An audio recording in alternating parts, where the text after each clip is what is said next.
오늘도 즐겁고 행복한 하루입니다.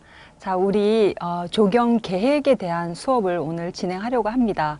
조경 계획은 크게 조경의 일반적인 개념이나 조경이 가지고 있는 영역을 여러분들에게 알려드리고요. 그 다음에 조경을 하게 되었을 때 그 전체적인 계획 과정, 계획하고 또 종합 구성하고 또 설계하고 실시 설계 이후에 또 실제로 공사를 하고 나서 유지 관리까지 하는 전체적인 과정을 한번 여러분들에게 또 설명하게 될 것이고요. 또 조경학이 가지고 있는 다양한 그 학문들과 그 영역들에 대한 그 서로 매칭되는 부분들을 소개해 드리려고 합니다.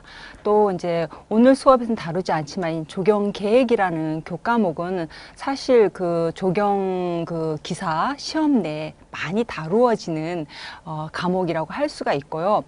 이 계획 부분에서 부분적으로 여러 가지 뭐 주차장이라든가 도로라든가 또 공원이라든가 이런 개별적인 또 레크레이션 공간이라든가 개별적인 공간 계획을 하는 이런 것들도 상당히 중요한 부분으로 다루고 있는 영역이라고 할 수 있겠습니다. 그래서 시험을 준비하는 여러분들에게 조경 계획이라는 이 부분의 파트는 좀 중요한 교과목이다, 이렇게 말씀드리겠습니다.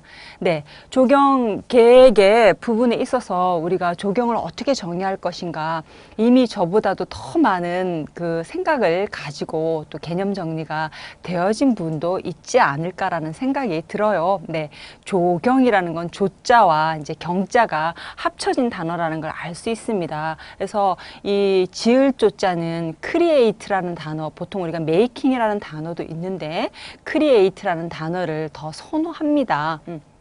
이건 중요한 건 아니지만 우리가 조경을 하는 사상적 구조에서 볼 때 단순히 무엇을 만드는 것보다는 뭔가 있는 재료이긴 하지만 그것을 가지고 창조적인 어떤 지성을 통해서 창조적인 것들을 만들어낸다. 그래서 이제 메이킹이라는 단어보다는 크리에이션이라는 단어를 더 선호한다. 조경의 조자. 그 다음에 경은 경치 경자입니다. 눈앞에 보이는 뷰를 의미하겠죠. 그래서 뷰, 예.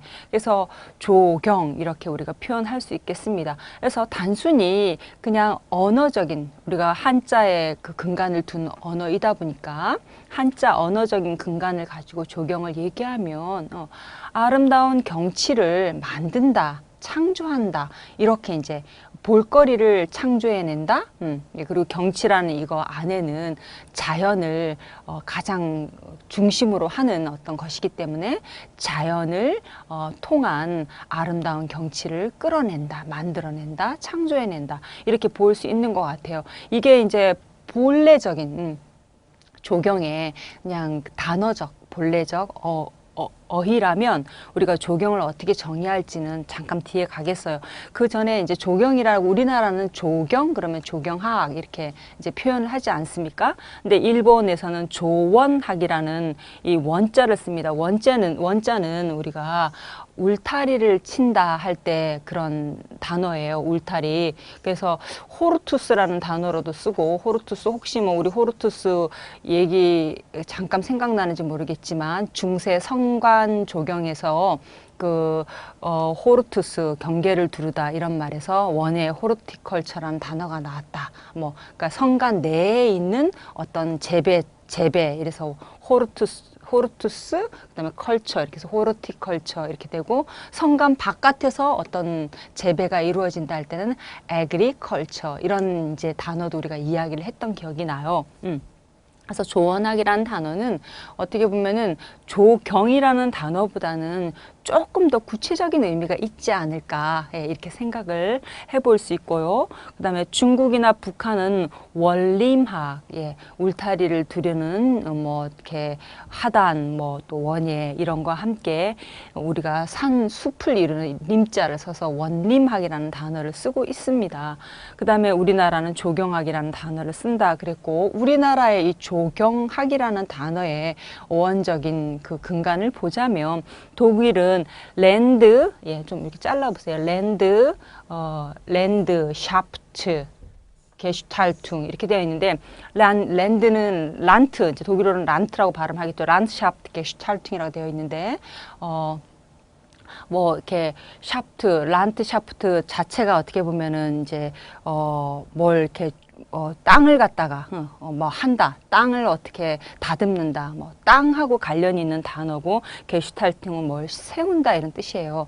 땅에서 뭔가를 세우고 조성하고 이런 단어에서 란트샤프트, 게슈탈팅 이렇게 왔고, 그래서 이 란트샤프트라는 단어가 그대로 영어로 보면 랜드스케이프라는 단어, 란트샤프트. 그 다음에 게슈탈팅은 뭘 세운다 이렇게 했는데, 이제 영어로 보면 아키텍처 이렇게 되는 거예요. 그래서 독일어의 란트샤프트 게슈탈팅이라는 단어는 우리가 영어에서 소위 말하는 랜드스케이프 아키텍처, 미국에서 쓰는 이 용어와 같다고 할 수 있습니다. 뒷부분에 나오겠지만 이렇게 용어를 처음 쓴 사람은 현재 이제 조경의 아버지라고 알려져 있는 옴스테드라는 사람이 처음 이제 이 단어를 쓰게 돼요.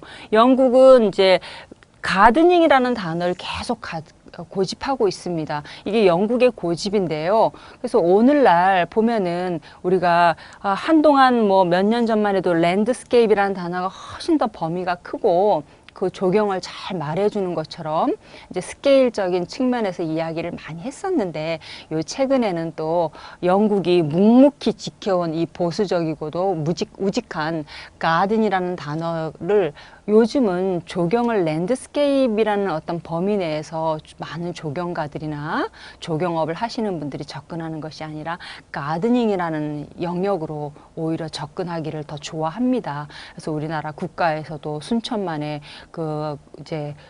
순천만에 이제 우리가 세운 그 가드닝이죠. 그걸 갖다 국가 이제 가드닝으로 이렇게 지정하기도 하고 이렇게 했습니다. 그래서 가든이라는 단어를 영국에서 계속 고수해오는 단어라고 할 수 있으며, 또 독일이나 미국에서 보면 좀 더 공학적인 베이스를 가지고 조경을 이제 끌고 가고 있다. 그래서 영국계나 이제 일본 이런 계통은 조금 더 자연적인 요소를 중심으로 한 조경을 끌고 가고 있다. 이렇게 서로 약간 구분해 볼 수 있는 차이가 있고, 우리나라는 이쪽에서 막 갈팡질팡 하는 거예요. 그래서 이런 언어들만 보아도 우리가 이제 조경을 이제 이렇게 하시고 계신 분들이나 또 조경 기사를 통해서 조경업에 이제 종사하고자 하는 많은 청년층부터 장년층에 이르기까지 보시면 이런 언어들이 어떻게 사용되어지는지 우리나라 문화 속에 특히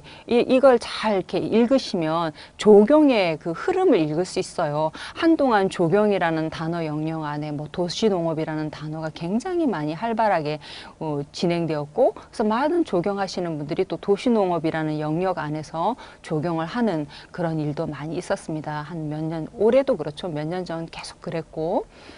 그렇죠. 그래서 이런 부분들이 어떻게 보면 이제 요즘은 랜드스케이프라는 단어보다는 가드닝이라는 단어로 조금 더 조경이 움직이고 있다. 그렇게 보실 수 있고, 그래서 이제 그 상호를 붙일 때나 또 그 회사에서 주력해야 되는 부분에 있어서 어떻게 보면 두 가지 다를 끌고 하나를 뭐 딱 중심으로 할 수는 없어요. 왜냐하면 우리나라는 이 두 가지 영역이 같이 항상 움직이고 있고, 약간 흐름에 이 뭐랄까 밸런스가 가드닝이 높아졌다가 또 어떤 때는 랜드스케이프라는 이런 공학적 베이스가 높아졌다가 이렇게 서로 밸런스가 이렇게 조금씩 차이를 가지면서 가는 거라고 할 수가 있겠습니다. 자, 조경학의 변천은 이제 대부분 조경학의 변천에서 가장 뭐 많이 이야기되어지는 게 조경 용어가 랜드스케이프 아키텍처, 이 용어가 이제 사실은 옴스테드가 1858년에 그죠? 랜드스케이프 아키텍처라는 어휘를 맨 처음 사용했다고 그래요. 그래서 우리가 이 옴스테드라는 사람은 조경이라는 어떤 전문 직업에 대해서 어떻게 표현을 했냐면 자연과 인간에게 봉사하는 분야이다. 이렇게 1858년에 옴스테드가 한 말이 그거예요. 프레드릭 로우 옴스테드라는 인물인데, 보통 우리가 옴스테드 요 단어만 기억하고 있으면 됩니다. 그래서 자연과 인간에게 봉사하는 학문이 조경이다. 이렇게 표현을 했고, 랜드스케이프 아키텍처라는 단어를 제일 처음 사용한 인물이기도 합니다. 예. 그 다음에 미국 조경가 협회를 이제 1899년도에 창립을 합니다. 그래서 미국 조경가 협회를 우리가 국한, 그죠? Society Landscape Architecture, 요렇게 이제 미국 조경가 협회를 약자로 쓰고 있어요. 그래서 미국 조경가 협회에서 어떻게 또 조경을 정의하는가, 이런 부분에 대해서도 많이 이야기를 합니다. 뒷부분에서 정리할게요. 그다음에 1901년도에 하버드에서 조경학과가 설치가 되어졌고, 1907년도 펜실베니아 유니버시티에서 또 조경학과가 설치가 되어졌고, 또 지금도 보면 미국의 많은 대학이 조경학과를 많이 가지고 있지 않아요.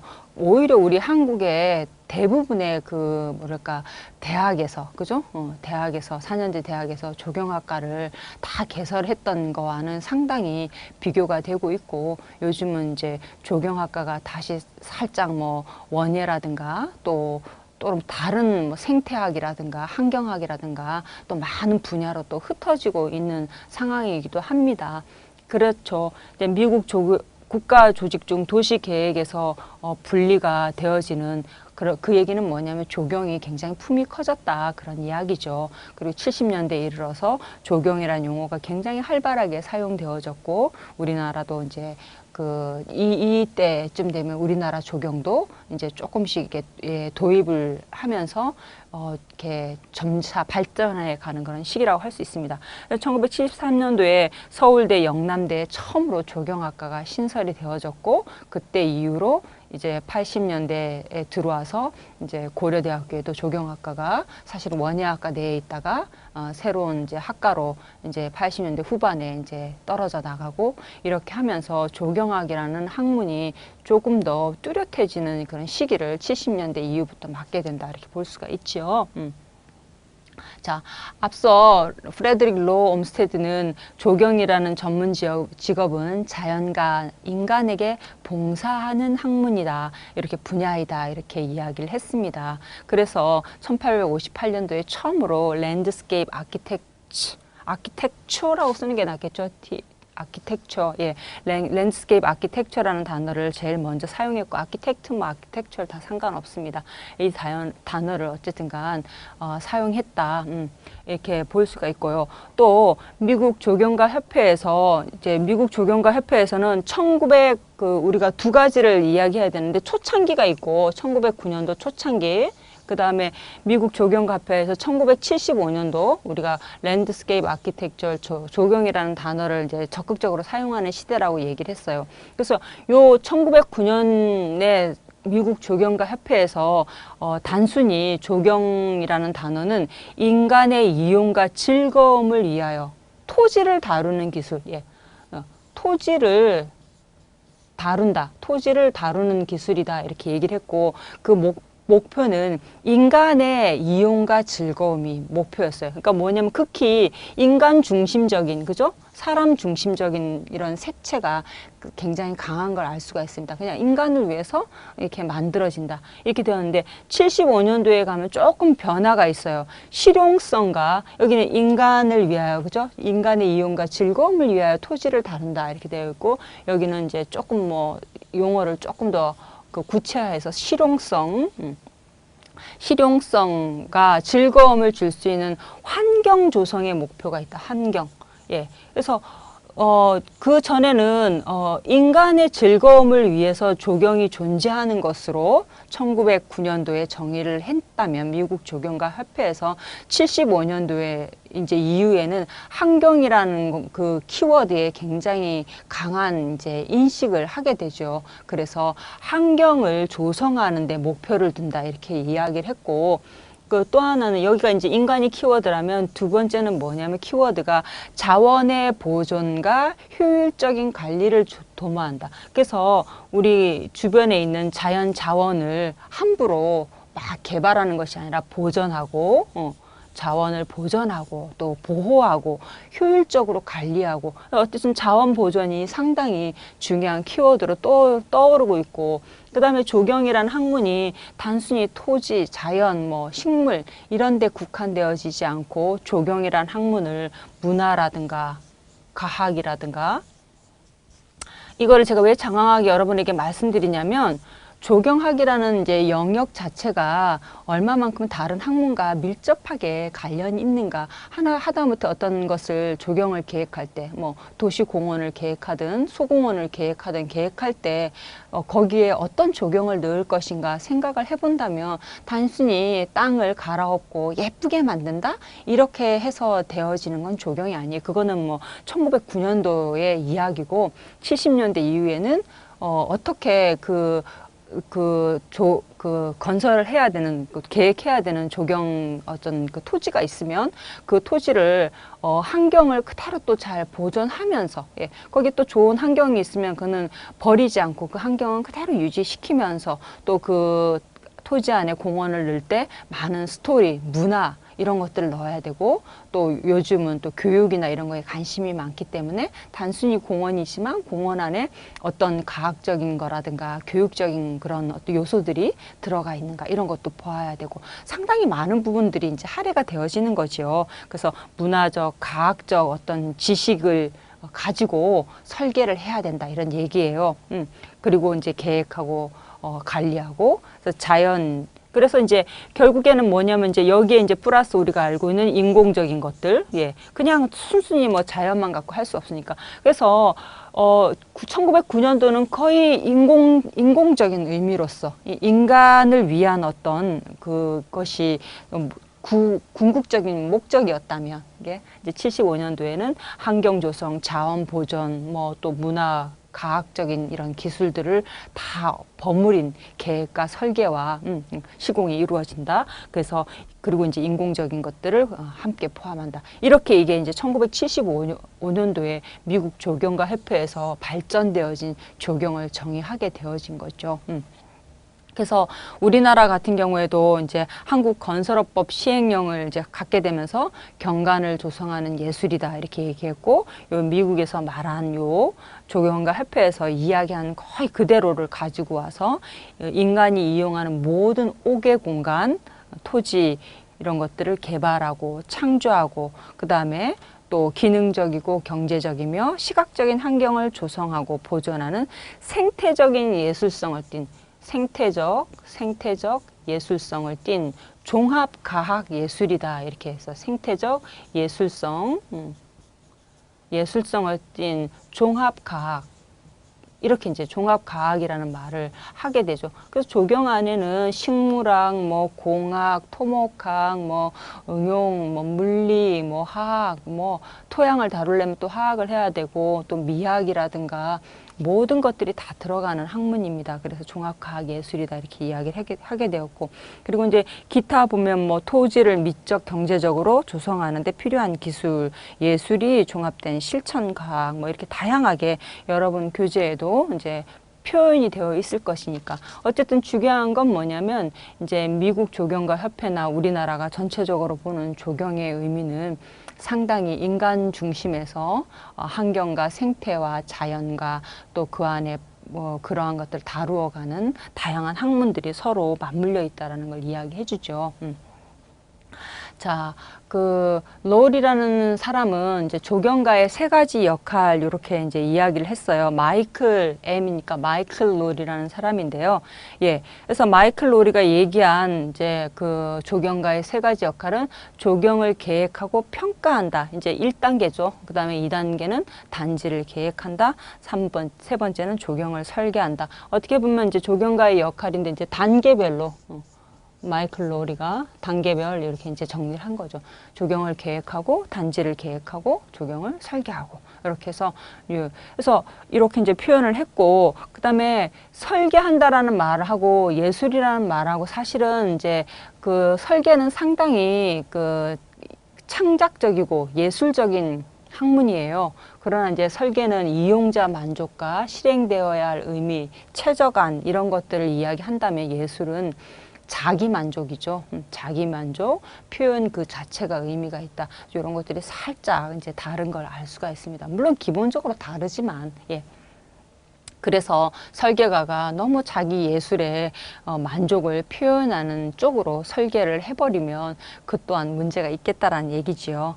자, 우리가 조경을 이제 쭉 정리를 하다 보니까 그럼 조경가는 도대체 어떤 영역에 걸쳐 있는가? 뭐 이미 다 이제 파악하시죠. 그래서 조경을 계획하고 조경 설계하고 그다음에 시공하는 기술자가 있고 그다음에 전체적으로 이제 여기 뭐 조경 원예가 이렇게 했는데 뭐 5번째로 얘기하면 뭐 유통업도 있을 수 있고 그죠? 조경 뭐 유통업 식물은 원예가에서 한다고 치면은 여러 가지 조경 자재들, 그죠? 놀이터 뭐를 만들 수 있는, 조성할 수 있는 놀이기구에서부터 시작해서 뭐 다양한 조경 뭐 이렇게 동선 체계를 구성해가는 판석이라든가 뭐 하여튼 다양한 조경품들을 유통하는 이런 이제 부분도 있을 수 있고 그래요. 그래서 조경이라는 어떤 부분 또 뭐 이게 또 뭐 조경을 전체적으로 또 공무집행할 수 있는 뭐 어떻게 보면은 조경가 내에서 공무원들이라든가 뭐 이런 역할들도 있겠죠. 공공집행을 할 수 있는 집행자들 이런 사람도 있을 수 있고 조경가를 세분한다라는 것은 상당히 큰 범위 내에 있다고 보시면 될 것 같아요. 자, 조경계획과는 종합적인 계획을 하고 대규모 프로젝트에 관여 종합적인 사고력이 필요하다. 뭐 이렇게 되어 있고, 좀 설계가는 전문가적 입장에서 기술적인 지식과 예술적인 감각으로, 네, 예술적이고도 또 설계를 했는데 막 예술적으로 막 이렇게 자기 만족에 취해서 잘 했는데 그 설계가 공학적 베이스, 기술적인 베이스가 없어서 뭐 예를 들면 밸런스가 안 맞고 뭐 예를 들면 뭐 이렇게 뭐 여러 가지 그죠? 뭐 집이 무너질 수 있는 소위 말하면 아니면 조경 시설물이 무너질 수 있는 그런 것도 할 수 있잖아요. 그래서 그런 기술적인 이런 지식이 있어야지 된다 그런 얘기죠. 그렇게 해야 좋은 설계가 나온다 그런 얘기고 그다음에 조경 기술자는 결국에는 계획되어지고 설계되어진 것을 그 의도대로 잘 그죠? 시공해 낸다는 거죠. 사실 조경을 잘 시공해 내는 것도 설계자의 의도대로 해내기 참 쉽지 않습니다. 그래서 이제 이 부분에 있어서도 굉장히 전문적인 지식이 필요하다 이런 얘기고 특히 뭐 공학적인 측면의 지식이 많이 필요하다. 그 다음에 조경 원예가는 조경 식물이라든가 그 수목 이런 것들을 생산하고 공급하고 유통하는 어떻게 보면 이제 식물 관련되어진 그런 조경 원예가다 이렇게 볼 수가 있죠. 그 다음 유통 뭐 다양하게 있을 수 있습니다. 자, 조경의 목적과 필요성 우리 교과서에는 딱히 코멘트 되어 있지 않지만 가끔 뭐 왜 조경이 필요한지 시대별로 이렇게 가끔 이렇게 물을 수 있고 뭐 이렇게 뭐 기출 문제에 보면 아시겠지만 한두 번 물었던 경험도 있고 해서 제가 잠깐 코멘트로 넣어놨는데요. 조경을 원시 시대에는 결국엔 조경이라는 게 결국에는 뭐 경계를 표시하고 그죠? 경계를 표시하고 경계 표시. 경계를 표시는 왜 하겠어요? 경계 표시를 하는 거는 자기 보호가 목적이죠. 여기는 내 구역이야 이렇게 자기 보호. 예. 그래서 원시 시대의 어떤 조경이라는 거는 경계를 표시함으로 인해서 여긴 내 구역이다 이렇게 자기를 보호하고 방어하는 용으로 방어용으로 활용했다. 이렇게 볼 수 있습니다. 그래서 이제 주로 뭐 울타리라든가 뭐 경계 표시 재료 이런 것들이 조경에 많이 활용이 되었겠죠. 그러나 이제 봉건 시대에 오면은 이제 귀족사회, 우리나라도 고려 시대가 귀족사회였고 유럽도 마찬가지고 봉건 귀족사회, 중국도 송나라가 이제 중세 봉건 시대라고 할 수 있는데 굉장히 귀족사회 전유물로 많이 그래서 르네상스 시대에도 가보면 알지만 굉장히 그 자본가들 또 돈이 많은 그런 귀족사회의 전유물로서 과시용으로 많이 썼단 말입니다. 건세가에. 그래서 봉건 시대에는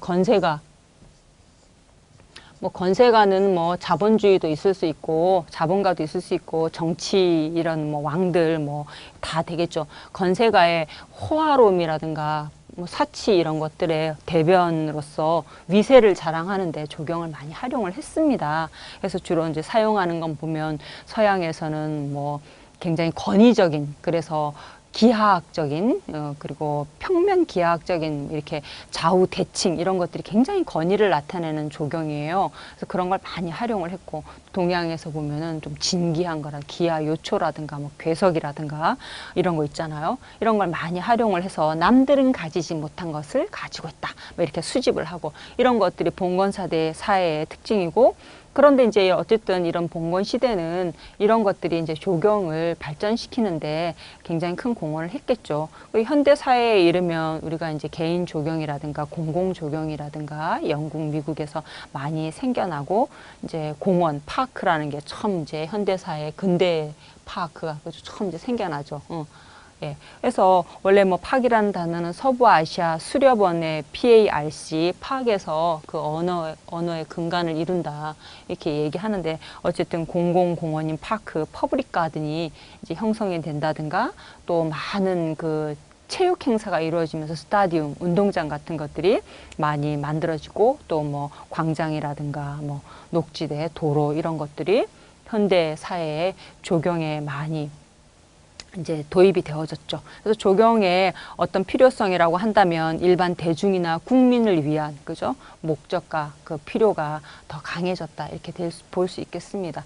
그래서 현대 사회에 이르면 특히 이제 이 조경이 환경에 상당히 많이 관여를 하게 돼요. 그래서 환경에 대한 인간의 태도 변화라는 거를 갖다가 구트킨드라는 사람이 그 정리를 해놓은 게 있어요. 그래서 이 부분을 이제 굳이 넣어놓은 것은 시대별로 보면은 first stage부터 이제 fourth stage까지로 쭉 봤을 때 지금 현재와 미래는 생태적 접근 방법으로서 우리가 조경을, 환경을 가지고 접근하는 태도를 가지고 있습니다. 그러나 원시 시대에는 어떻게 보면 자연이라든가 이런 것들을 굉장히 두려워하고 무서워하던 시대이기 때문에 오히려 그런 자연으로부터 보호하려고 하는 경계 울타리가 많았다 이제 이렇게 얘기 드렸어요. 그래서 이런 1단계부터 4단계까지로 지금 정리되어진 거고, 지금 오늘날 시대는 이 4단계에 와 있다. 그래서 굉장히 생태적 접근 방법을 취하고 있다 이렇게 볼 수 있고요. 그래서 시대별로 보면은 이제 첫 번째 시대는 원시 시대라고 한다면 이제 세컨드 스테이지는 보면 신뢰감 증가, 농촌 뭐 이렇게 신뢰감 증가라든가 농촌 모습 이렇게 되어 있는데, 이것이 어떻게 보면 자연에 대한 신뢰감이 많이 증가되었다. 그리고 이제 농촌이라는 거는 농업이나 이런 것들은 자연을 벗삼아서 이제 일을 하다 보니까 이런 용어를 만들어낸 거고요. 그 다음에 세 번째 단계에 가면 착취의 대상. 이거는 이제 그 20세기를 넘어가는 19세기, 18세기, 19세기, 20세기를 넘어가는 이 시대에 산업주의가 발달하면서 자연을 굉장히 착취의 대상으로 생각했던 시대가 있었죠. 그리고 나서 이제 현대에 이르러서는 다시 생태적 접근 방법을 통해서 환경과 자연을 보존하고 또 보호하는 이런 가치, 미래적 가치로 넘어가고 있다는 걸 볼 수가 있습니다. 자, 다섯 번째는 이제 우리가 조경의 개념이라든가 그다음에 조경을 세분한다든가 조경과 역할이라든가 목적과 필요성이라든가 이제 쭉 이렇게 조경에 대한 것들 쭉 일반적인 것들 이야기하고 있어요. 자, 조경의 기능. 조경의 기능은 뭐 다양한 게 있을 수 있는데 여러분들이 한번 생각해 보세요. 어떤 조경의 기능이 있을까? 조경은 그냥 여러분이 생각하는 그 상식선에서 기능이 있기 때문에 특별히 이거를 언어적으로 정리한다는 거는 큰 의미가 없어요. 우리가 무슨 주관식 답을 쓰지 않는 이상은 기술사 시험을 보기 위해서. 그래서 조경의 기능에 대한 뭐 사지선다형 답을 찾으라면 이건 찾지 못할 사람은 없다고 봐요. 그래서 미적, 쾌적성 이런 것들을 끌어내는 데도 굉장히 도움이 될 거고, 레크레이션적 효과도 있고, 그다음 방제 및 국토 보존 이런 효과도 있고, 그다음에 환경 위생 이런 것들을 만들어내는 효과도 있고, 문화와 또 이렇게 마음의 안정을 갖는 거 이런 것도 조경에서 가질 수 있는 어떤 기능이라고 할 수 있고, 또 다양한 교육이 조경을 통해서 이루어질 수 있죠. 그러니까 교육적인 효과 뭐 이런 것들, 그다음에 그 환경 생태적인 접근 방법에서 보면은 자연에 있는 야생 동식물들의 그런 생태 환경, 서식지를 제공해주는 효과, 뭐 이런 것들이 대부분 오늘날의 조경의 품이고 그 품이 조경의 기능이라고 생각하시면 되겠습니다. 따로 제가 적지 않더라도 여러분들이 생각하시는 그대로이기 때문에 꼭 이런 걸 적어 놓으면 뭔가 이렇게 공부해야 될 양이 많고 막 외워야 될 것 같고, 그래서 그런 부분들은 아주 상식적인 부분들은 제가 그냥 이렇게 키워드만 이렇게 적어 놓은 겁니다. 자, 조경 대상 및 타 분야와의 관계, 이 부분도 앞서 쭉 설명하다 보니까 이미 많이 정리가 되었을 것이고요. 예, 조경 대상의 설계를 포함하고 건축 용지, 입안, 주택용 부동산 개발, 환경 보건, 요즘은 이제 이 부분이 상당히 환경 보건, 그죠? 그 다음에 도심 개발 계획 및 설계, 공원 및 레크레이션 이 부분도 상당히 많이 이제 하고 있고, 문화재 보존 계획 이런 것들 아주 광범위하게 큰 것과 작은 것, 개인 주택에서부터 개인 주택뿐만 아니라 뭐 도시 개발이라든가 뭐 이렇게 역사 인식을 갖는 문화재 보존 복원이라든가 이게 아주 광범하다 이렇게 볼 수 있고요. 하다못해 뭐 사찰을 이렇게 사찰 조경이라든가 이런 것들 다 조경의 영역이라고 할 수 있겠죠. 예. 조경 계획상의 조경 공간은 생활 환경계, 레크레이션계, 레크리에이션계, 예. 그다음에 유통계, 커뮤니케이션계 이렇게 나눠 놓고 있어요. 그래서 요 조경 계획상의 조경 공간 분류 요거는 이제 가끔 시험에 나옵니다. 다음 중 뭐 그 조경 공간 분류에 다른 계통에 속한 다른 영역인 것은, 그리고 이제 쭉 뭐 생활 환경계에 들어가는 것들 예를 들면 개인 정원이라든가, 그래서 주택, 중정, 옥상, 실내 이런 게 다 돼요. 생활 환경계는 개인의 정원, 개인 정원. 그 다음에 생활 환경계에는 도시주택, 문화시설, 그 다음에 학교 뭐 이런 것들이 생활 환경계에 조경 그 공간을 계획상 공간을 분류할 때 들어가는 영역이라고 할 수 있어요. 그 다음에 레크리에이션은 우리가 알고 있는 뭐 여러 가지 그 레저 여가를 즐길 수 있는 영역들이라고 볼 수 있어요. 뭐 야영장이라든가 경마장, 골프장, 스키장, 관광농원, 예, 관광농원. 조금 뭐 웬만한 건 다 우리가 레크레이션인 거 알 수 있는데, 관광농원, 그다음에 유원지, 예, 유원지도 대표적인 레크레이션 공간 영역에 속한다 볼 수 있고, 종합 레저타운, 해수욕장, 뭐 조정당, 낚시터, 스키장, 마리나 시설, 육해상을 어우르는 레저 공간을 우리가 레크레이션계라고 할 수 있고, 유통계, 여기가 이제 유통계에는 도로, 보행자 공간 이런 게 보행자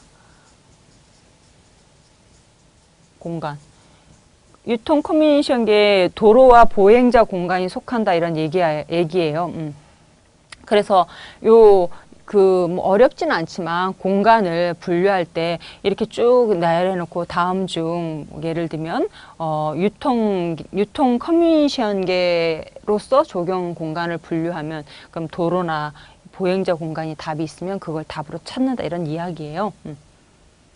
자, 그래서 이런 게 있고, 그 다음에 우리가 조경과 관련된 학문 영역. 조경과 관련된 학문 영역은 뭐 자연과학적 지식, 공학적 지식, 예술적 소양, 인문사회과학적 지식, 앞서 조경을 계획하고 설계하고 그 다음에 시공하고 또 조경 식물을 생산하는 뭐 수목 원예가가 있고 뭐 이렇게 표현을 했는데, 어쨌든 자연과학적인 지식에 수목, 토양, 지질, 수문, 기후 이런 것들을 이제 기본 지식으로 가지고 있어야 되고, 조경을 계획하기 전에 우리가 자연 환경, 인문 환경을 분석하는 부분이 있어요. 그때 보면 사실은 뭐 식물도 알아야 되고, 토양도 알아야 되고, 지질도 알아야 되고, 수문도 알아야 되고, 기후도 알아야 되고, 이런 것들을 다 분석해서 어떤 기본 것들을 다 이렇게 준비해 놔야 그 다음에 온전한 구상이 이루어집니다. 그래서 이런 과학적인 지식이 없다면 찾아내기가 쉽지 않겠죠. 공학적인 베이스로 건축 토목이라든가 예술적인 소양이 뭐 필요할 것이고, 그래서 경관의 아름다움을 어떻게 끌어낼 수 있을지 그런 것들을 소양을 갖느냐 갖지 못하느냐에 따라 다르겠죠. 인문사회과학적, 그다음 환경심리학이라는 말이 이제 또 상당히 많이 이제 사용이 될 겁니다. 예를 들면 뭐 이렇게 친밀감을 뭐 줄 수 있는 거리라든가, 뭐 홀이라는 사람이 그 친밀감 거리 뭐 그런 이론을 발표하기도 했는데, 일단 환경심리학 관련이 있어요. 또 공적인 관계에서는 어느 정도 떨어져야 된다라든가 뭐 이런 것들이 이제 환경심리학에 속하는 이야기라고 할 수 있겠죠. 예, 그래서 그 조경 계획하고 평가, 단지 계획, 조경 설계, 이게 이제 마이클 로리가 처음에 얘기한 그죠? 3단계라고 이렇게 얘기를 했잖아요. 마이클 로리가 처음에 얘기했던 뭐 3단계, 조경가의 뭐 단계별 3가지 역할 이렇게 얘기했는데, 조경 계획 및 평가, 생태학, 자연과학을 기초해서 토지를 평가하고 그에 대한 용도상의 적합도 이런 것들을 판단하는 거죠. 그 다음에 단지 계획이라는 거는 대지, 땅을 분석하고 이용자, 그 이용할 사람들을 분석하고 그 다음에 자연 요소와 시설물의 기능적 관계나 대지의 특성에 맞춰 배치하고 건축자와 도시계획자와 합동으로 작업을 하고 이런 게 단지 계획이고 조경 설계는 식재 설계, 포장 설계, 뭐 계단 등 시공을 위한 세부적 설계가 이루어진다. 뭐 이런 이야기예요. 그래서 이제 이런 부분들이 이제 조경과 관련된 학문과 그 역할들이 나와 있고 타 분야의 관계 계속 이게 반복되니까 제가 그러니까 빨리빨리 하고 이런 거 스킵을 할게요. 건축과 굉장히 긴밀하겠죠. 건물의 계획이나 설계에 관련되어 있으니까 조경 그 부속 건축물들. 그다음에 토목, 지표를 중심으로 밑바닥, 공학적 측면의 강조. 그래서 사실 조경학은 토목학하고 연결이 굉장히 많이 돼요. 집안 같은 것들을 이제 다지거나 만들 때 토목적 베이스를 많이 요구한다 그런 얘기죠. 그러니까 서로 이제 협력해서 일을 해야 돼요. 도시 계획, 그죠? 그다음에 도시를 설계하는 거, 그다음에 환경 설계, 또 가장 중요한 거 오늘날 뭐 환경 전반에 걸친 설계다 이렇게 표현하는데 인간의 형태와 물리적 환경 사이의 상호관계, 그죠? 상호관계에서 조경이 중요한 분야로 인식되어지고 있다. 그래서 쭉 이해될 수 있는 만큼 오늘 요 부분은 조금 뭐 간단하죠. 자, 진로를 보면 조경 설계 기술자, 시공 기술자, 관리 기술자 이렇게 이제 나눠 놓았는데 이렇게 나누는 것도 그렇게 제가 볼 때는 의미는 없어요. 우리가 뭐 여러 가지 책자에서 또 조경학 관련 그 전문 서적에서 많이 이렇게 구분을 해놓고 있는데 그냥 뭐 이런 구분이 꼭 타당하다고 볼 수는 없는데요. 그래도 이제 이런 구분이 있으면 좀 뭔가 이렇게 경계를 소팅하는데 좀 도움이 되니까 그렇게 보시면 좋을 것 같아요.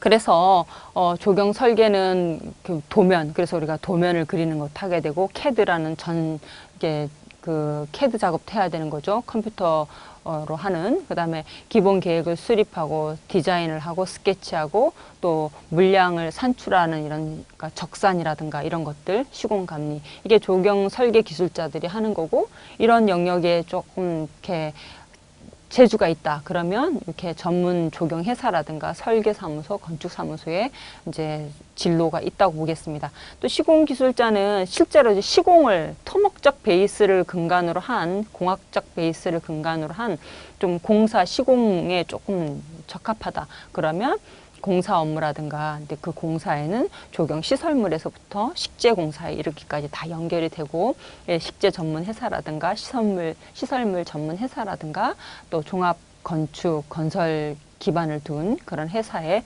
조경 파트 역할을 하게 됩니다.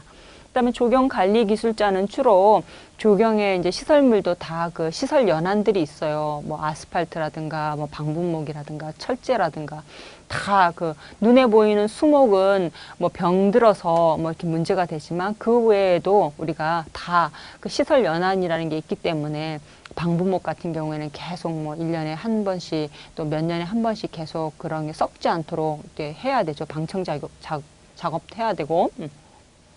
그래서 조경 수목 관리하고 병해충 요즘은 이제 쉽게 조경업에 그 뛰어드는 데는 이제 나무병원이라 그래서 이렇게 조경 수목을 관리하고 병충해를 이제 해결하는 이런 이제 조경 관리 기술자를 많이 하게 되죠.